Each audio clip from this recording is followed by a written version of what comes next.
महापंचायत आयोजित करने की जरूरत क्यों पड़ी आपको? हमें महापंचायत की जरूरत इसलिए पड़ी क्योंकि अभी तक ना शासन प्रशासन ना यहाँ के लोग कोई कार्रवाई हमारी मांग सुनने को कोई तैयार नहीं है।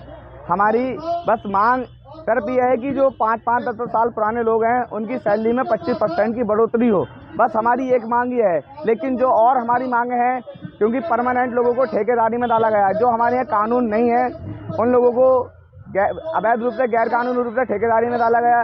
हमारी मांग यह है कि हमें सरकार के द्वारा जो बोनस तय है, चाहे अगर 1 रुपये सरकार ने हमारा बोनस तय कर रखा है बोनस रेट में, तो हम 1 रुपये में खुश हैं, लेकिन जो बोनस रेट में हमें न्यूनतम बोनस मिलना चाहिए वो हमारी मांग है, वो हमें मिलना चाहिए।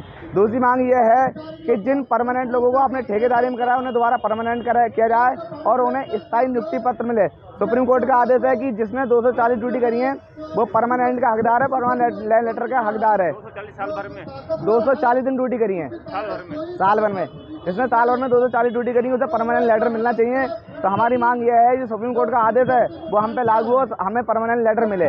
तीसरी मांग हमारी यह है कि जिन लोगों को आरोप पत्र दिए, तो हमारी वार्ता ALC में चल रही थी, एक्ट में लिखा है कि जब वार्ता चल रही हो तो कंपनी मालिक श्रमिकों की उसमें शर्तों में कोई परिवर्तन नहीं कर सकता। लेकिन हमारे मालिक ने ठेके में भी डाला, लोगों की गेटबंदी भी करी, लोगों को कंपनी से भी निकाला, लेकिन श्रम विभाग ने कोई कार्रवाई नहीं करी। तो हमारी मांग यह है कि जिन लोगों को आपने आरोप पत्र दिए हैं उन्हें सब निरस्त किए जाएँ और जितने भी हमारे मजदूर साथी धरने पे बैठे हैं उन्हें एक साथ कंपनी के अंदर लिया जाए और 1 हफ्ते के अंदर उन्हें परमानेंट लेटर दिया जाए। बस हमारी यही मांग है और कोई हमारी मांग नहीं है।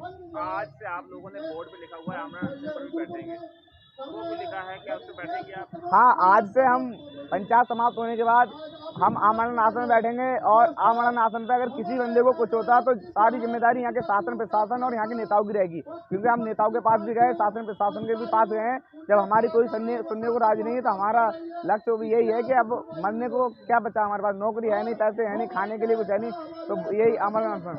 गुजारा चल कैसा है आपका? कैसे गुजारा चल रहा है? बच्चे पढ़ रहे हैं, नहीं पढ़ रहे हैं, कैसे चल रहा है? दिक्कत परेशानी चल रही है, बच्चों की फीस जमा नहीं हो रही है, बच्चों को खड़ा कर दिया जाता है स्कूलों में कि भैया फीस नहीं आ रही है, क्या करें, ये है वो है। 44 दिन हो गए हम लोगों को धरने बैठे, कोई हमारी इतनी बड़ी मांग नहीं है। यहाँ के शासन प्रशासन, यहाँ के नेता के लोग, सत्ता के लोग चाहते तो हमारा एक दिन में समाधान हो जाए, कोई हमारी इतनी बड़ी मांग नहीं है। लेकिन हकीकत यही है, कहीं ना कहीं लगता है कि नेताओं ने भी उद्योगपतियों के आगे घुटने टेक दिए हैं पूरी तरीके से, तो हमारा समाधान नहीं कराना चाहते हैं। क्या कोई बातचीत चल रही है इससे समाधान हुई?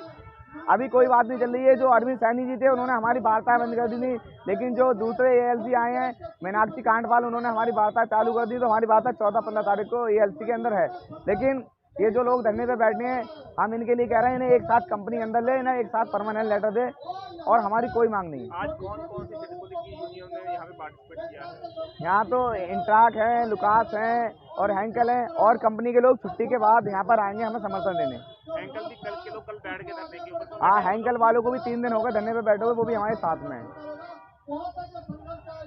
उन्होंने आज आमरण अनशन पर बैठने का बोर्ड पे लिख दिया, घोषणा कर दी है, इसको आप किस रूप में देख रहे हैं? हम ये देखते हैं कि शासन प्रशासन की विफलता है।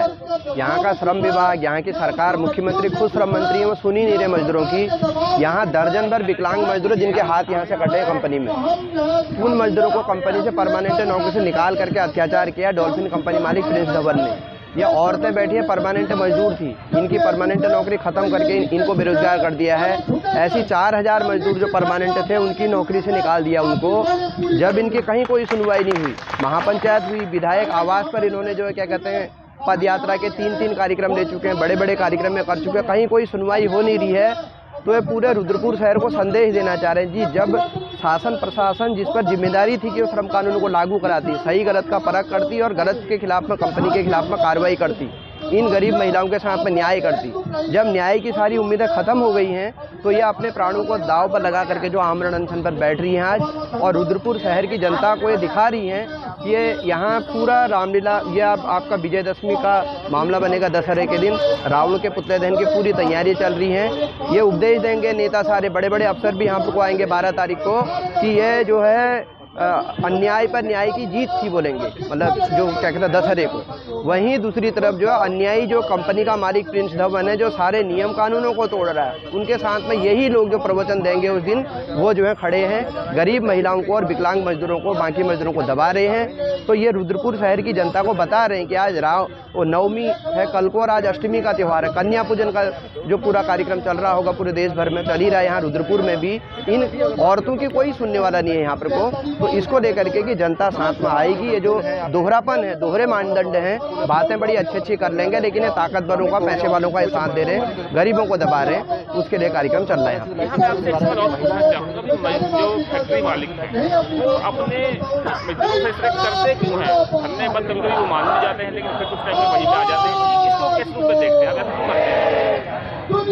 सबसे बड़ी बात है कि कंपनी मालिक ने फैक्ट्री लगा रखी मुनाफा कमाने के लिए। अब मुनाफा भी एक कानून है, कानून के दायरे में रह करके अगर मुनाफा कमाए तो कानून की नज़रों में गलत नहीं है, लेकिन यहाँ तो बोनस नहीं दिया जा रहा है इनको, न्यूनतम बोनस, जो कि अगर ये सरकार होती, न्यूनतम वेतनमान, सुप्रीम कोर्ट ने कहा कि दंडनीय अपराध है, ये बधवा मजदूरी है, भारत के संविधान का उल्लंघन है, सुप्रीम कोर्ट के आदेश है।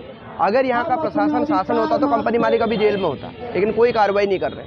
परमानेंट मजदूरों को ठेके में डाल दिया गया, वो जबरदस्ती, आपने कहीं सुना? कहीं नहीं सुना होगा आपने। तो अब इस स्थिति में कंपनी मालिक तो चाहता ही है, क्योंकि जब जो कंपनी मालिक जनवरी के महीने तक महिलाओं को 5,500 रुपये वेतन देता था, यानी कि न्यूनतम वेतनमान का भी 40%, 12,000 के आसपास न्यूनतम वेतनमान था, इतना शोषण कानूनों के दायरे से भी नीचे जा करके वो कर रहा था, तो अब इसी रूप में जो कर रहे हैं, अब अंदर में जबरदस्ती मजदूरों को भर्ती करके ठेके में कर दिया। उनको बोनस जो है, नियम है बोनस एक्ट में कि एक तनख्वाह के बराबर कम से कम बोनस मिलना चाहिए, लेकिन इनको 150-200 बोनस मिलता था, जो 12-14,000 रुपये मिलना चाहिए था।